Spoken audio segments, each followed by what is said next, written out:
सातवां दिन कालरात्रि। जय कालरात्रि माँ। बोलो देवी मैया की जय। आज हम सातवें दिन की कथा सुनेंगे कालरात्रि माता की। एक बेड़ी जापा करड़ा पूरा, नकना खरा स्थिता, लंबोष्ठी कर्णिका करड़ी, तैलाभ्यक्त शरीर, वाम पदोल्ला सलोल्ला हलता कंठक भूषणा, वर्धन मूर्ध ध्वजा कृष्णा, कालरात्रि भयंकरी। बोलो देवी मैया की जय।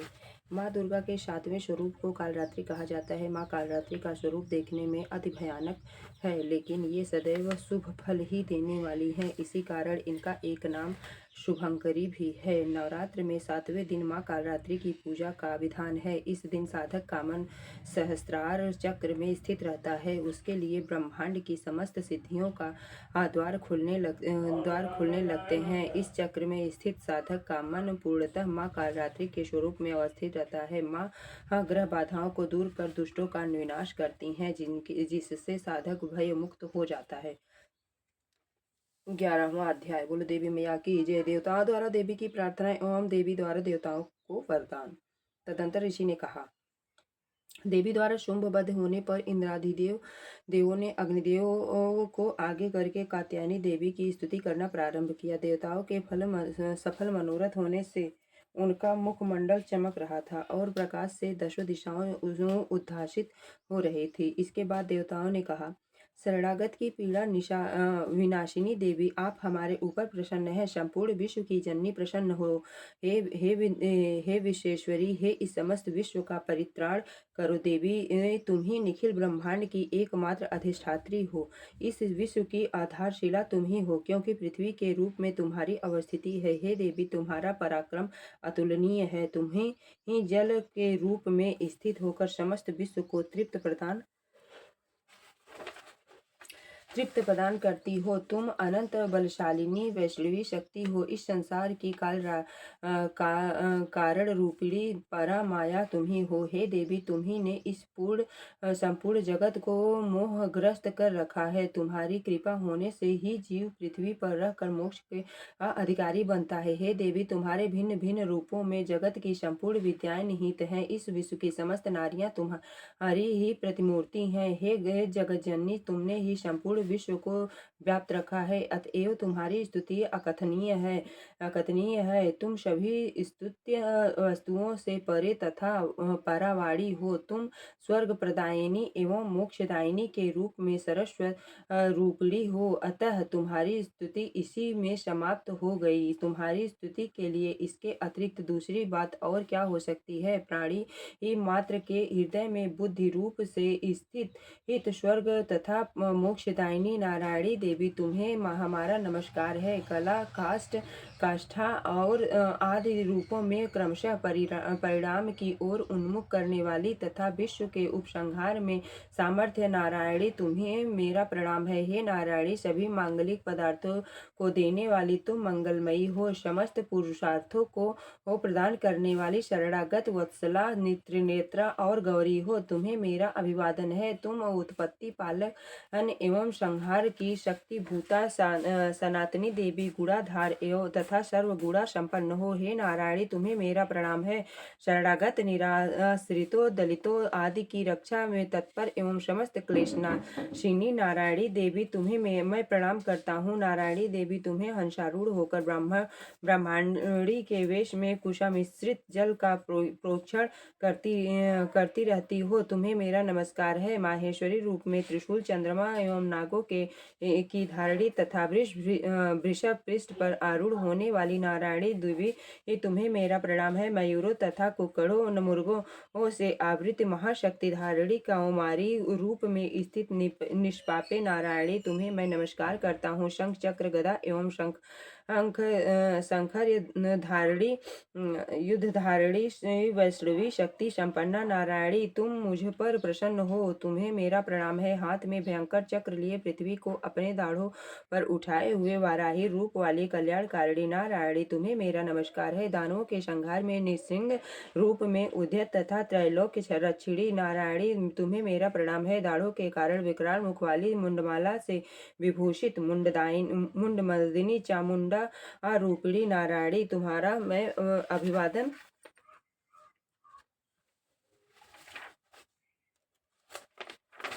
तुम्हारा मैं अभिवादन करता हूँ। लक्ष्मी, लज्जा, महाविद्या, श्रद्धा, पुष्टि, स्वधा, ध्रुवा, महारात्रि की अविद्या रूपली नारायणी, तुम्हें मेरा नमस्कार है। मेघा, सरस्वती, मेधा, ऐश्वर्या स्वरूपा, पार्वती, महाकाली, संयम, शीला तथा सर्व अधिष्ठात्री नारायणी, तुम्हें मेरा नमस्कार है। सर्व स्वरूपा, सर्वेश्वरी, सर्वशक्ति शक्ति संपन्ना, दिव्य रूपा दुर्गे देवी, आप हमारी सभी भीतियों से रक्षण करें। तुम्हें मैं प्रणाम करता हूँ। हे कात्यायनी त्रिनेत्री, मैं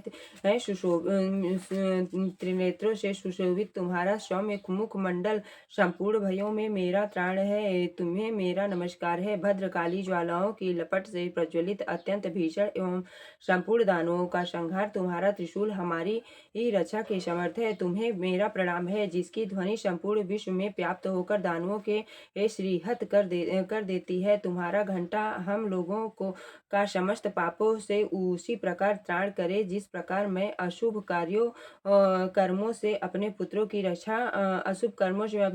रक्षा करती हूँ। हे चंडिके, दानवों के वशा चर्बी एवं रक्त रंजित तुम्हारे हाथ में शोभा पाने वाला खड्ग हमारा त्राण करे। तुम्हें मेरा प्रणाम है। हे देवी, तुम्हारी प्रसन्नता से ही समस्त व्याधियों का शमन होता है। कुपित होने पर मनोरथ का नाश होता है। जो लोग तुम्हारे शरणापन्न है, उन पर सभी विपत्ति के बादल नहीं मंडराते। तुम्हारा शरणागत प्राणी अन्यों का आश्रयदाता हो जाता है। हे देवी अंबिके, तुमने अपने स्वरूप को विभिन्न भागों में विभक्त करके इन विधर्मी दैत्यों का वध किया है। तुम्हारे अतिरिक्त दूसरा इस प्रकार कौन कर सकता है। विद्याओं में अज्ञान को उदासीन करने वाले शास्त्रों तथा वेदों में केवल तुम्हारा ही वर्णन है, किसी अन्य का नहीं है। अज्ञान रूपी अंधकार वृत्ति से ममता रूपी गर्त में इस विश्व को भ्रमित करने वाली तुम्हारी शक्ति के अतिरिक्त कोई अन्य नहीं है। जहाँ पर राक्षस, भयानक विषधर, सर्प, शत्रु और लुटेरों का गिरोह एवं दावाग्नि की हो, वहाँ तथा समुद्र के मध्य में साथ रहकर तुम सतत ही विश्व का कल्याण करती रहती हो। हे विश्वेश्वरी, तुम विश्व की पालन करती विश्व रूपा और संपूर्ण विश्व की धारित्री हो। तुम भगवान विश्वेश्वर के लिए तुम स्तुत्य हो। जो लोग भक्ति पूर्वक तुम्हारी वंदना करते हैं, वे विश्व के शरणदाता बन जाते हैं। बोलो देवी मैया की जय। हे देवी, प्रसन्न हो। जिस प्रकार तुमने असुरों का संहार करके शीघ्र ही हम लोगों मुक्त किया है, उसी प्रकार हमें सदैव शत्रु भय से रहित दिलाती रहो। आप समस्त जगत के महाताप का विनाश करें। उत्पात एवं पापों के फलस्वरूप उत्पन्न होने वाली महामारी आदि उपद्रवों को शीघ्र ही दूर करे। विश्व की पीड़ा निवारणी देवी, हम सब तुम्हारे चरणों में नमन करते हैं। हमारे ऊपर प्रसन्न हो। त्रैलोक्यवासिनियों की आराध्य परमेश्वरी, सब लोगों को वर प्रदान करो। तब देवी ने कहा, देवों मैं वरदान देने के लिए तैयार हूँ। तुम अपना इच्छित वर मुझसे मांग लो। संसार के लिए मंगलकारी वरदान मैं अवश्य ही दूंगी। देवताओं ने कहा, हे सर्वेश्वरी, तुम इसी तरह त्रैलोक्य की बाधाओं और निवारण करती रहो और हमारे शत्रुओं का नाश करो। इतना सुनकर देवी ने कहा, देवी वैवस्वत मनवंतर के 28वें युग में शुंभ निशुंभ नामक 2 अन्य दानों का प्राकट्य होगा। उस काल में मैं नंद गोप की पत्नी यशोदा के गर्भ में अवतरित होकर विंध्य पर्वत में वास करूंगी और उन दोनों कथित दानवों का वध करूंगी। इसके अनंतर मैं पृथ्वी पर भयंकर रूप से अवतरित होकर वैप्रचित नामधारी असुरों का संहार करूंगी। दैत्यों को अपना आहार बनाते समय मेरे दांत अनार पुष्प की भांति लाल वर्ण के हो जाएंगे। इस कारण स्वर्ग के देवता और भूतल के मनुष्यगण सदैव मेरी स्तुति के समय मुझे रक्त दंतिका नाम से भी संबोधित करेंगे।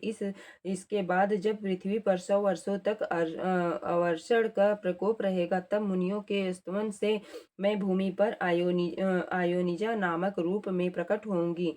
वो उत्पन्न होते ही मैं मुनियों को शत नेत्रों से देखूंगी। तब सभी दानव शताक्षी नाम से मेरा गुणानुवाद करेंगे। देवो, उस समय मैं अपने शरीर से उत्पन्न शांकों द्वारा ही संपूर्ण विश्व का भरण करूंगी। वर्षा ने न होने तक वे केवल वे केवल शरीर शाक द्वारा ही जीवन धारण करेंगे। इस प्रक्रिया के कारण पृथ्वी में शाकंभरी नामक से भी मेरी प्रसिद्धि होगी। अब उस अवतार में मैं दुर्गा नामक महादानव का वध करूंगी। इससे मेरा नाम दुर्गा देवी के नाम से विख्यात होगा। फिर जब मैं भीम रूप बनकर मुनियों से रक्षार्थ हिमालय वासी दानवों का भक्षण करूंगी, उस समय सभी मुनिवर्ग भक्ति पूर्वक मस्तक झुकाकर मेरा स्तवन करेंगे। उस समय मेरा नाम भीमा देवी के नाम से भी विस्तृत होगा।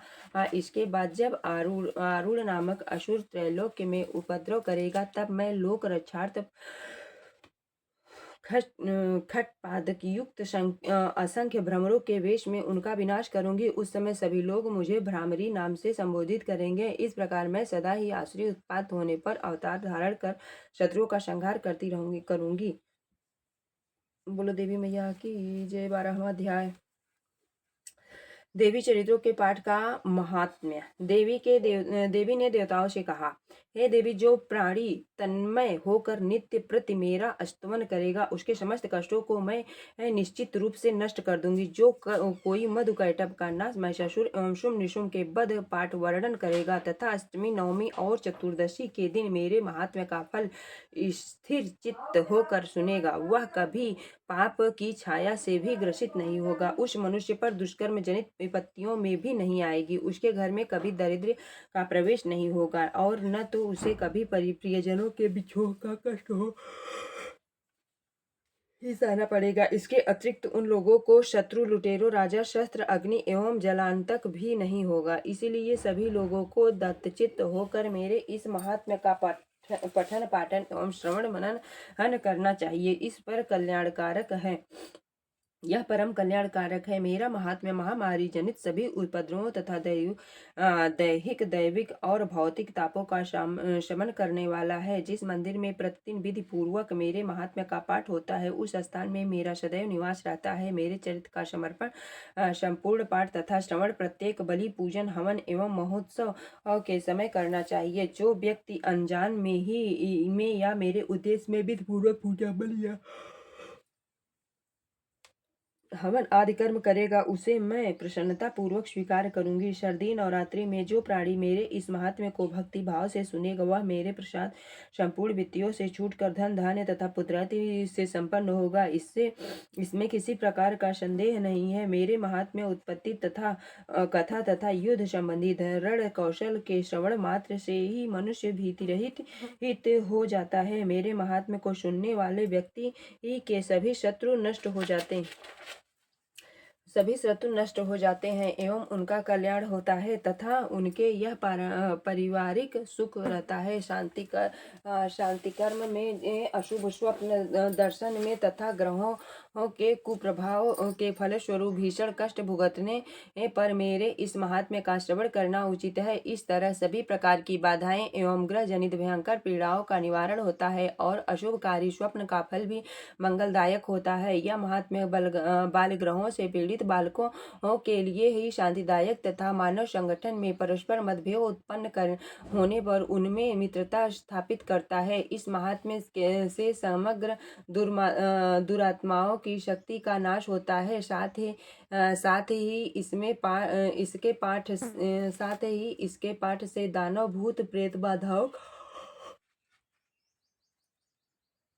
का समन होता है। मेरे निकट जीव को पहुँचाने में मेरा यह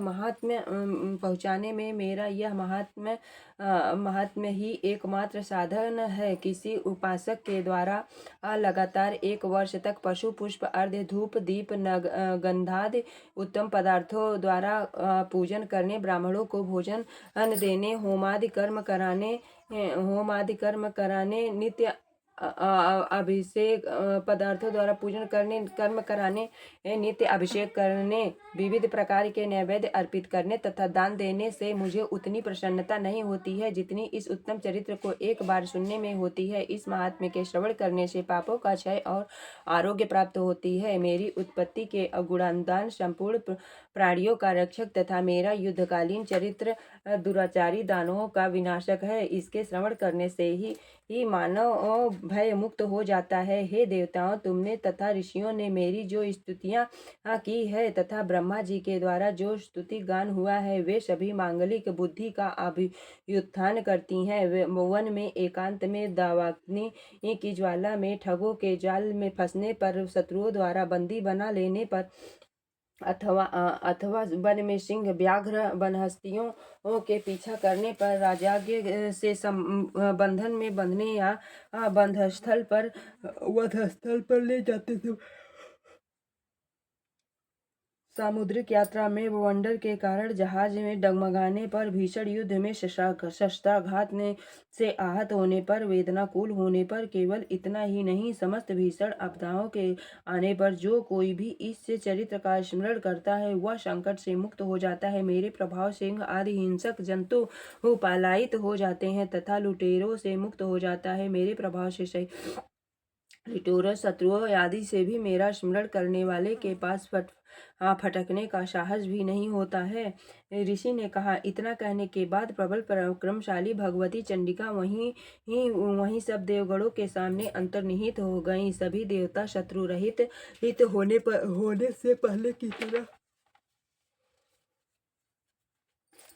निर्भीक होकर यज्ञांश का उपभोग करने लगे तथा अपने अपने अधिकारों की बागडोर और संभालने लगे। महाबलवान दैत्य शुंभ निशुंभ संहार के बाद शेष बचे दैत्यगण पाताल लोक को चले गए। हे राजन, इस प्रकार जगजननी अंबिका अशाश्वत और नित्य होने पर भी बार बार अवतार लेकर पृथ्वी का भार हरण करके संसार की रक्षा करती हैं। वे ही इस विश्व को मुक्त करती हैं, जगत की उत्पत्ति करती हैं और विनय करने पर संतुष्ट होकर विज्ञान एवं स्मृति प्रदान करती हैं। हे राजन, हे महाकाली की महाप्रलय काल में ही महामारी स्वरूप में समस्त ब्रह्मांड में वे परिव्याप्त रहती हैं। समय समय पर वे ही महामारी रूप होती हैं और अजन्मा होकर भी ये ही स्वतः सृष्टि के रूप में उत्पन्न होती हैं। समयानुसार वे सनातनी देवी के संपूर्ण जीवों की रक्षा करती हैं। वे ही